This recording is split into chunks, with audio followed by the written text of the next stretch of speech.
Hi, we're Glen and Kelly Nelson with Nelson Real Estate Group. We thought we'd show you today what we've done to transform this house. You know, we've owned several investment properties through the years. This is our second major full remodel, and we didn't think to take pictures and video the first time around, so we're going to show you what we've done to this house. Let's go inside. You can't see us, but we're in the heart of this house. Ah, there you are. That's right, it's the kitchen. Of course, everyone needs to have a nice updated kitchen. This one has all brand new shaker cabinets, new quartz countertops, and new appliances. And one distinctive feature of the home is this backsplash with a very nice decorative tone to the kitchen. Also, there is a stainless steel sink with upgraded hardware. And in the corner, we've added USB ports, so it makes it really convenient for everybody to charge their electronic devices. So we basically did a medium budget approach and added some of these distinctive light fixtures that we found on a great sale, but just are really different and unusual, not your everyday Home Depot type of thing. And then right here in this little breakfast area, again, we added more USB ports. So you've got a little dining space, but let's go ahead and show you the bedrooms. So this bedroom is at the front of the house, and it has a nice little alcove here. You can either have a sitting area, or you can just have your bed positioned there. But it's nice and airy because the sun is coming in this direction, so you get a lot of good morning light. It's got a nice sized closet, and it has the cathedral ceiling, so it makes it very light and airy.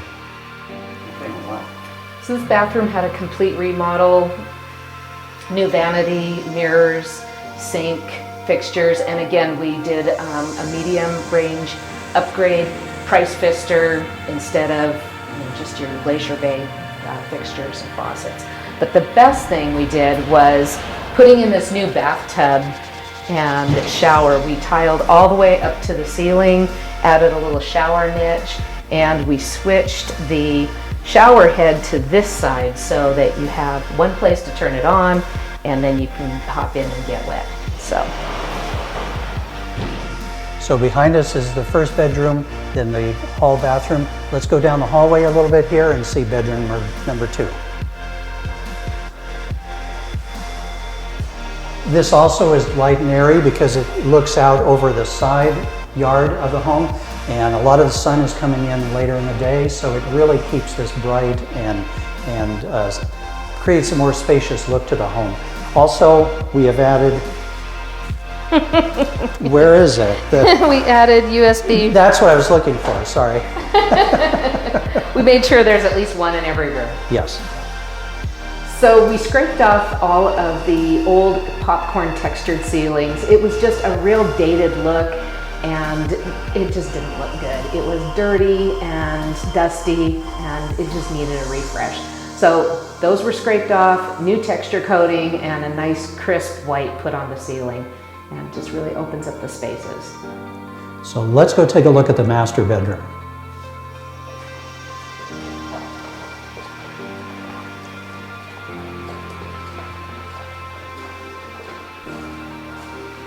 This was a complete transformation. We opened up the closet here, added a nice closet organizer, and again, we scraped the ceilings. You can see all of the doors and windows throughout were replaced, all new flooring and baseboards. And then around the corner here, we added some cabinetry. Yeah, so the original closet here was, the opening was here, and it was a very narrow type closet. So by opening up, it allowed us to have space here to put in this dresser for extra storage for somebody, along with the quartz countertop.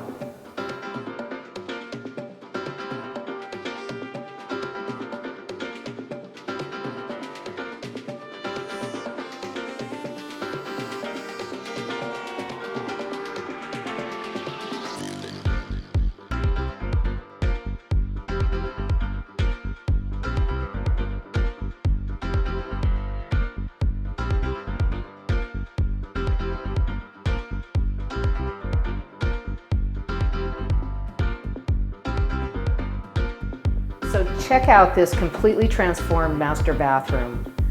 New toilet, all brand new tile, all the way up to the ceiling. And we opened this up because this used to be a wall here. That enables you to use the window for some additional light to come into this room.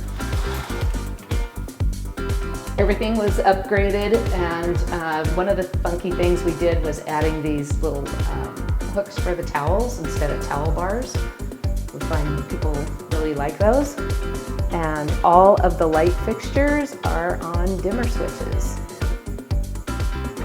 Of course, we have a new vanity, and again, we upgraded the light fixtures and the faucets so that everything would kind of be more of an upgraded feel.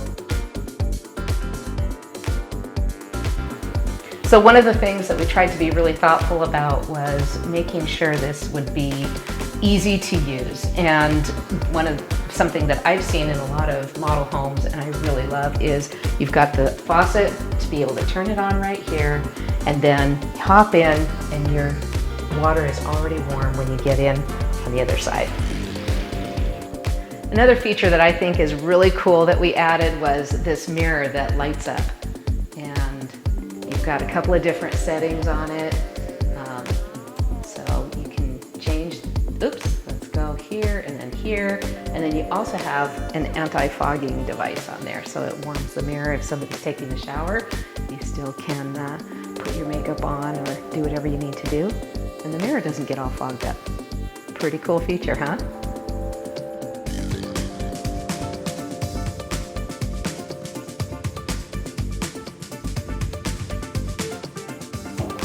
So one of the things we found was that this floor plan was kind of close and compressed, and there used to be a bar that went across here and then a small door to get into a walk-in closet. We decided to close that off, add this storage because we were just really lacking in storage here. So we added this cabinet for storage, the upper cabinets for storage, and then the cool backsplash tile. Couple more of the USB ports, so you have your little charging station here in your master bedroom. You could have a little coffee station here if you want, and just really make this master bedroom very appealing and interesting. Then we come around the corner to this closet. So the closet wasn't super deep before. You can see that just having a door there, all you could really do was access this side of the closet anyway. So we added some closet organizing, and then we've put in some of the hooks. We'll add a few more if the tenant wants them. But just being able to open and close, we need some WD-40. To be able to open and close these closet doors, you can see everything that you have instead of coming down a tunnel. So we're going to take you out here and show you the main living space of the home.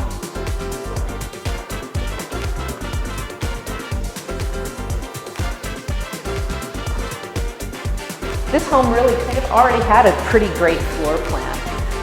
These vaulted ceilings and a big open space, which is really in right now and on trend because that's what people are doing, is living and dining and being all together at home. But this house did need some upgrades. So the wall that was here before came up to just about here. And then there was a shelf or a bar that came across up here. We took that down, brought up the level of the wall, and added a nice quartz cap onto it. And then, of course, added more of our USB port outlets because everybody's on their iPhones and iPads and watching TV at the same time. Another nice feature is there was a lot of carpet that was dated in this home. We ripped all that out. We put in luxury vinyl plank flooring, and it just really transformed the room, that by itself, but with all the other additions, it really emphasized the freshness of the home. And one thing that we did too with the fireplace is we have a wood mantle here that was hand stained and then installed above the Oh, and yes, of course. We have the outlet there so somebody could plug in their wall-mounted TV.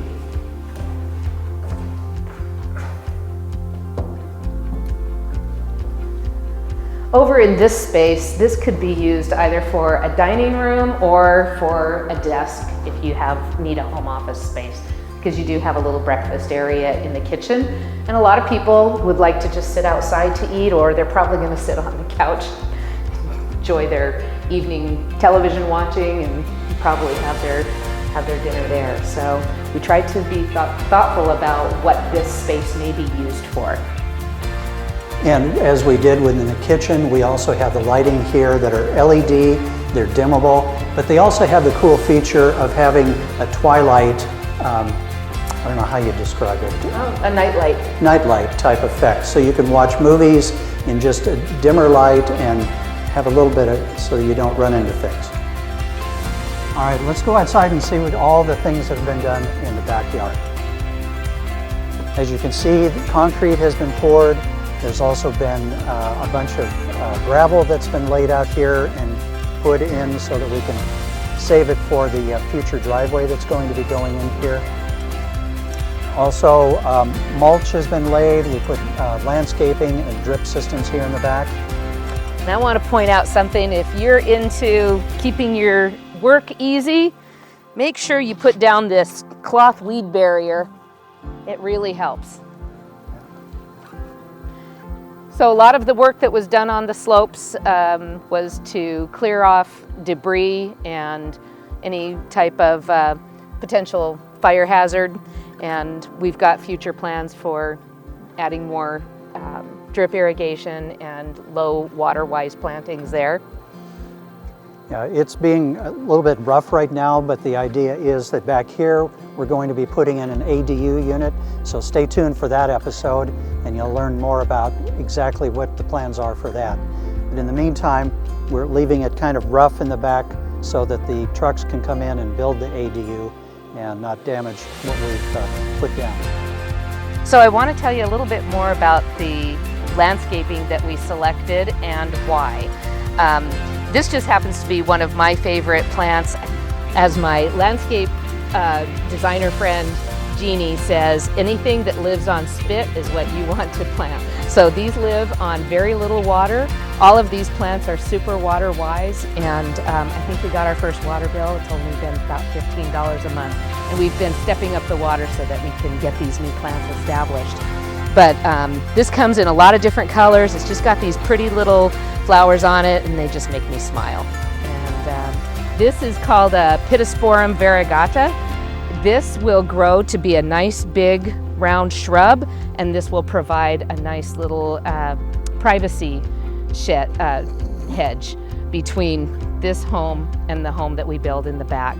And again, they're a fast growing.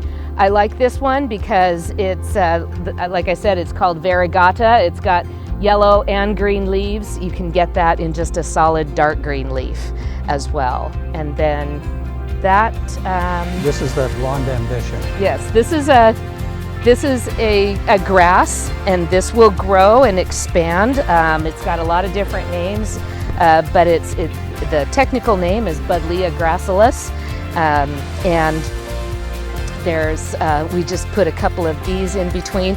These will expand and fill out, so they have a nice pretty little head on them. These are all super great for attracting birds and butterflies. And where we sourced these from is a local grower.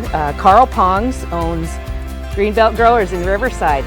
And I think I paid $2.50 for these plants. And these were sourced from Sunshine Growers here in Corona, and these were, no, these were from Seven Oaks. They had a sale, and these were $17.99 each. So we spent all of about $100 for all of the landscaping. The mulch came from Larry's Building Materials, another great source right here locally in Corona, and delivery. And I think we ended up putting in about 15 yards of mulch. You might want to make sure that you put it in plenty deep. So over here we've got lantana, and this will grow and spread Again, a nice little butterfly plant. And then the sage, this is awesome. This lives so well out here in the Inland Empire. It loves, the sun, it loves the shade, and it just grows on very little water. So, and again, another great hummingbird and butterfly attractor. And then I think we just have one lavender plant. So the lavender will just be something nice to add a scent right opposite of this window. But with all of the landscaping and the labor and the installation, I want to say it ran right around $2,500. And being in California, which is drought central, we wanted to have drought tolerant plants and landscaping in here so that it would be less expensive. Water is getting much more expensive, and this adds a nice touch to the home without being overly expensive and onerous in terms of your monthly water bill. And then eventually we'll put in a couple of crepe myrtle trees back here. The Navajo variety is a real fast growing, and you get a nice canopy within just about 2 years if you start with about a 24-inch box. So those things will come in the future, but we're going to get the other house built first. So I'll go into a little bit more detail about what we did on the exterior here. Do you remember when we shopped for the paint? We shopped for sourcing things because everything is kind of difficult to source right now. Paint has been at a premium. Thankfully, watching the sales, do you remember we found about a 20% off sale on paint, and we did go with a little bit higher grade of paint because this property is going to be a long-term investment property and rental. So we upgraded the paint, all brand new fresh paint obviously. The rain gutters, we put those on, replaced all of the windows. When we sourced all of our materials, we tried to get 2 or 3 estimates. It wasn't always easy, and the cheapest wasn't always what we went with, but we tried to do what we called a mid-range upgrade with everything. So all brand new windows, low E dual pane, so that's a nice touch. And then coming around here, we added light fixtures that we didn't spend a lot of money on these because it's always something that you can easily upgrade or change out when you're ready to put the property on the market and sell it later. So we just went with kind of a lower range there on the light fixtures. We do have a solid cover aluminum patio cover coming. We shopped for that, and again, that's something that is needing to be sourced. It's anywhere from 6 to 8 weeks out for the materials. So sourcing that took getting a couple of estimates. And again, we didn't necessarily go with the lowest estimate, but we went with what we determined was the most cost effective. As you recall, in the first episode, we had a bunch of decrepit wood fencing here. We decided we're going to get vinyl fencing because it lasts longer and it has less of an upkeep concern, and it just looks really sharp. So we had it added on this side. We have 2 gates that allow for vehicles to come in, both large vehicles and also cars, so that they can access the backyard and get to the eventual garage that's going to be going in there. And then on the other side, we have the same thing. We have the vinyl fencing, and then there's a smaller gate. It's more of a pedestrian gate, so it just makes it easy to get into the home. We tried to use all local contractors. Our fencing was done by Valley Cities Fencing out here in Norco, and they were, one of the best prices, and we were able to get that ordered and get that completed and put in at the very beginning of the project, just because we wanted to have the safety of have the property secured. And then with our concrete, we decided that we were only going to have the patios poured right now, because that way we don't have to worry about our brand new driveway getting ruined. And we used Ramirez Brothers Concrete Construction for all of the patios all the way around. We paid $5,000, and we've been quoted $9,000 for the new driveway, and that'll be rebar reinforced, of course.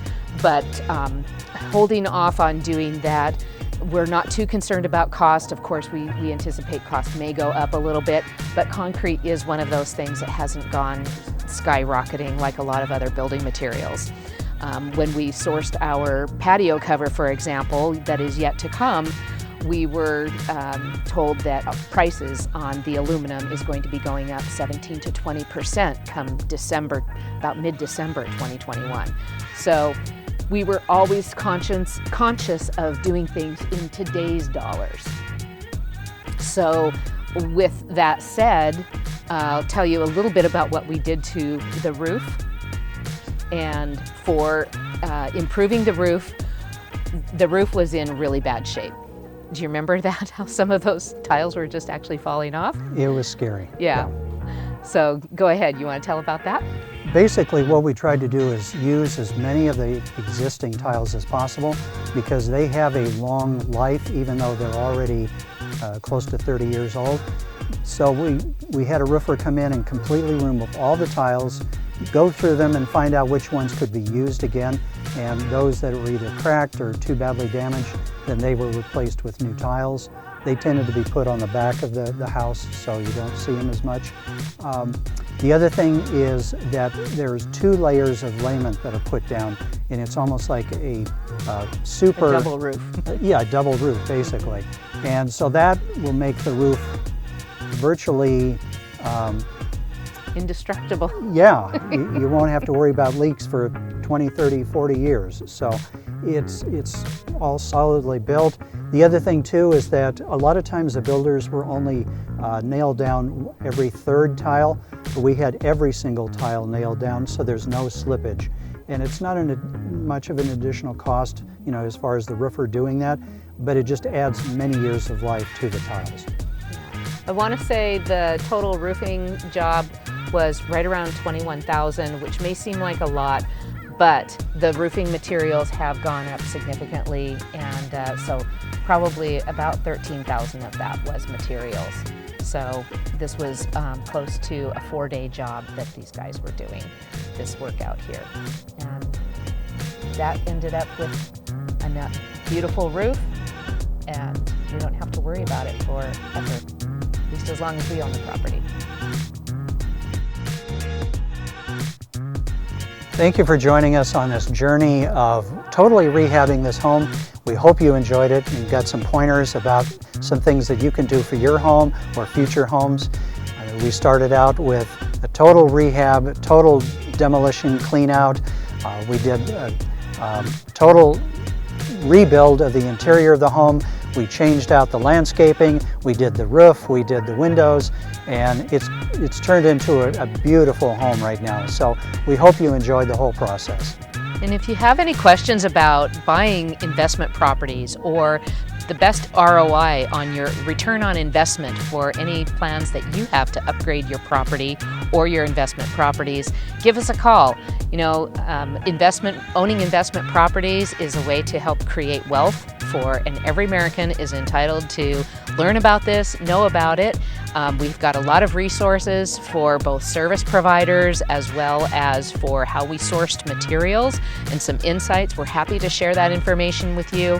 We're always here to educate, and give us a call. If you're looking to buy residential real estate in the Inland Empire, right here in Southern California, give us a call. We'd be happy to help you. And if you have any interest in accessory dwelling units, want more information about them, or possibly considering doing one of those for your home or for an investment property, give us a call and we'll be happy to help you. Future plans for us here are to build an accessory dwelling unit, so you can join us on future episodes and watch how that transpires. We're just in the beginning phase of the design process.